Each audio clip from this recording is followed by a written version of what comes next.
So what's up, you guys? You're welcome to the Pop Culture Parrots. Please do not forget to like, to subscribe, to turn on your post notifications so you get notified each time that I post. So let's get right into it.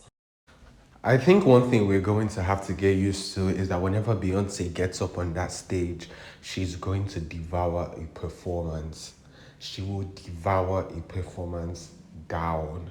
Whether it's the aesthetic or it's the visuals or it's the vocals, and heavy on the vocals because she's a singer. So the vocals are literally what she's there for. But her vocals are so impeccable when Beyonce gets on stage. They're so crisp. And every single time she does something that leaves me like, whoa, vocally. She's always hitting some crazy notes, inventing the craziest runs that you've literally never heard before. So anyone who is acquainted with music would know that if you're walking into a Beyonce performance or you're about to listen to a Beyonce performance, you're going to have to pick up a thing or two. So Beyonce just concluded the NFL Christmas Bowl where she performed, and I think that was one of the most visually pleasing performances I've seen this year. I was super impressed. It's Beyonce, fine and good, but I think she took the show to another level. Blue Ivy was on stage with her, and people were having opinions like, oh, why is Blue Ivy on stage? Who gives a fuck? Who really does give a fuck? That's her child. And if a child is interested in the show business, why not? Like Michael Jackson was performing at 9, so I have no idea why people are complaining about Blue Ivy taking some cute 1-2 steps. It's literally never a big deal. It never has been a problem. Literally will never ever be a problem. So anyways, she was able to garner 27 million views for the halftime show. And I just want to say that there is like literally, there's not a performer alive that is singing Beyonce. And I think after her performance, they obviously started some conversation. Oh, Beyonce or Michael Jackson, Beyonce or Michael Jackson, Beyonce or Michael Jackson. And while I don't have a general opinion about who is the better performer between Beyonce and Michael, all I have to say is the fact that you guys have been comparing Beyonce's performances to Michael for the last 2 decades tells you enough of how much of a great performer she is. I'm by no means saying she's better than Michael. I think she still has 3 to 4 iconic more performances, or 3 to 4 iconic more performances till she's on par. But I feel that the fact that this conversation has lasted for so long proves that Beyonce is a worthy competitor and maybe a greater performer than Michael with time.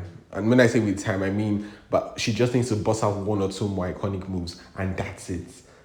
And she's just that good of a performer. You have to give her that. Whether you like Beyonce or not, whether you have some prejudice against her or not, you have to admit that she is an outstanding performer. Literally, like, and then the vocal part of it, is where I personally would say that there's no competition when it comes to, because it's singing on the level that she does it while also dancing. I don't think nobody's singing her vocals, and the fact that she complements that with dancing just adds to her overall repute as a performer. So I have to give Beyonce her absolute tens. I have to give her absolute tens. And then I think I saw some conversation on Twitter where people are like, oh, Chris Brown is a better performer than Beyonce. And they were asking questions like, who is the better performer? Doja Cat, Beyonce, Usher, Chris Brown, and Bruno Mars. And it's the audacity of it all. The audacity. Anyways, immediately after the show, while Beyonce was still giving herself a pat on the back, dusting off the momentum from the show, she would come on the internet and do what she does best, which is to break the internet and send it into an utter frenzy. So Bey would take to Twitter with a video of herself on a horse and with the American flag. And at the end of the video was inscribed the date 14th of January 2025. And that sends fans speculating like what's happening on the 14th of January. Others were speculating it's an album. Others were thinking, oh, it's the tour. Or with others, basically speculations upon speculations. And I was able to catch the tweet about exactly 10 minutes after she tweeted it. And it had over 58,000 likes and 10,000 quotes. That's about 1,000 quotes per minute. Every minute, over 1,000 people were quoting Beyonce's tweets. And I was like, This is one of my to be fair, I think this is like watching the internet be broken in real time. This was watching Beyonce actually shatter the internet in real time, and was just so iconic to witness. But now I think it's more narrowed down to the probability of it being a tour starting in or being announced in January. It's told that would be announced in January because Live Nation posted it, and Live Nation is basically in charge of the touring of basically every artist in the industry. So Live Nation reposted Beyonce's post. So I think it has narrowed it down to a tour. And yeah, Beyonce broke the internet again. But Beyonce's performance did not come without criticism, especially the ones regarding Rihanna. As fans noticed similarities between these two images on your screen right now, and they were like, "Don't you just love a good inspo?" And it goes beyond the images. There were a couple of dance moves that were on Beyonce's NFL halftime show that were just exact replicas of Rihanna's Super Bowl. But it was just the elevated stages and the dances, and that was just about it. But obviously, it caused a lot of controversy regarding Beyonce's performance. And people were like, where's the originality? Where's this? Where's that? While others were saying, oh, it's not that big of a deal, da da da da da. So please do let me know what you think about that in the comments section. So yesterday, Nicki Minaj's 12-year-old single Super Bass with 291,000 streams outstreamed the entire Beyonce's album Lemonade on Spotify. So apart from the fact that this is a one song versus 13 song album, it's also the fact that Super Bass dropped in 2010 and Lemonade dropped in 2016. So I think that was absolutely insane to see that one song from 2010 is outstreaming an entire album from 2016. And also, one of the criticisms Beyonce faced regarding her NFL halftime show was the fact that after performing to an audience of 27 million people, not a single song of hers or that she performed rose on Spotify. And which is very abnormal because once an artist performs at an event such as the NFL halftime show, their streams are going to rise automatically because you're introducing your song to such a large audience. So people were shocked that, oh, why did her songs not rise on Spotify? And I have nothing to say in defense or against Beyonce in that regard. I'm neutral on the matter, so let me know what you think in the comment section. But what I am baffled about is the fact that Nicki Minaj's 12-year-old song is outstreaming an entire Beyonce album. Like, that's insane to me. And Lemonade, mind you, is one of the best albums of, if not the best albums of Beyonce's career. Like, Beyonce peaked artistically with Lemonade. So to see that not random, Super Bass is the most certified song by a female rapper ever, is not a random song, but the fact that it was outstreaming an entire album that dropped in 2016 is crazy. One thing the Barbs will do while Nicki is silent is speculate. So right now, the Barbs are speculating that Nicki's documentary would now be dropping alongside the Pink Friday 3 album. That is the next era. But the thing is, Nicki already confirmed this. She already confirmed that the documentary is going to drop with the Pink Friday 3 in 2025. So we're getting the documentary in 2025.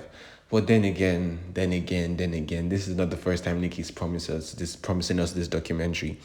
We've been promised this documentary over and over and over again.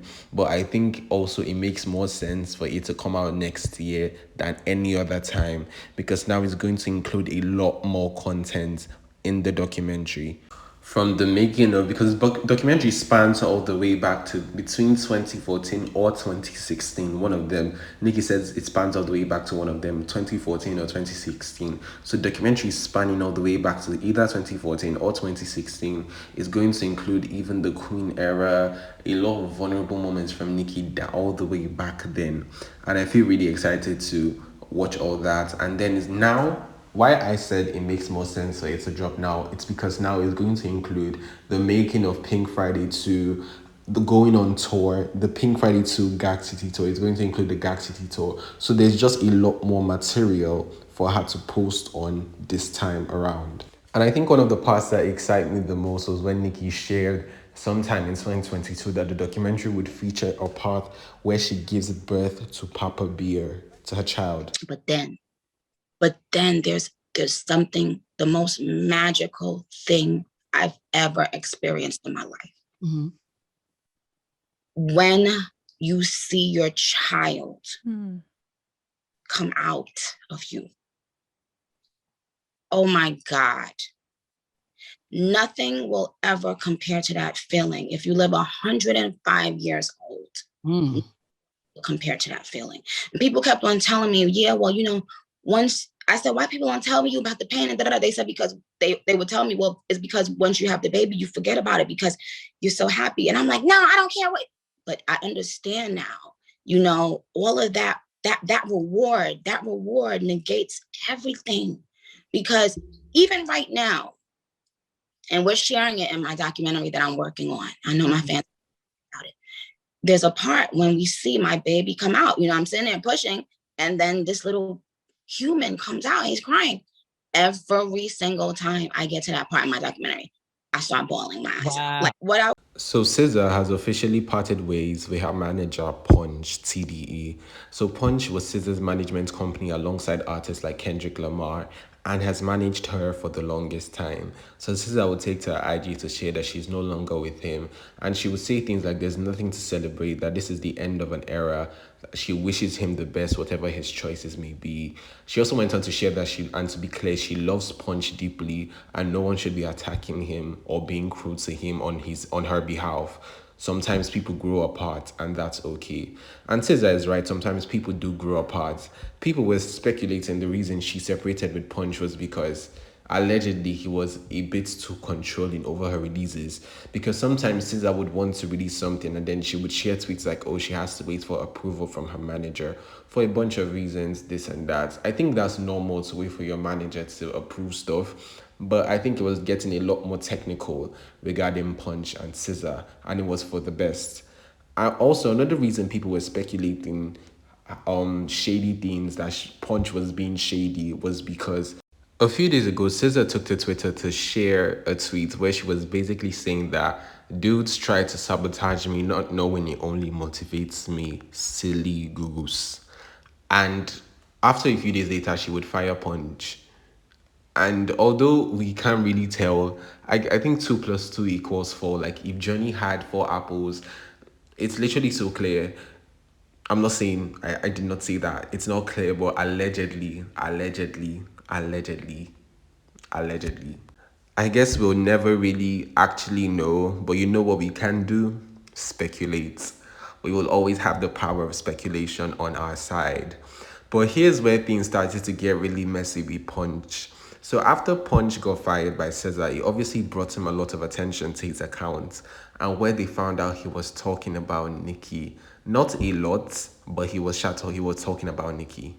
So back in 2012, he put out a tweet regarding Nicki's Pink Friday Roman Reloaded album, where he said that Nicki is projected to sell 225k first week. Yikes. So he wasn't necessarily calling her a flop per se, but he was just like he expected her to sell a lot more than 225k.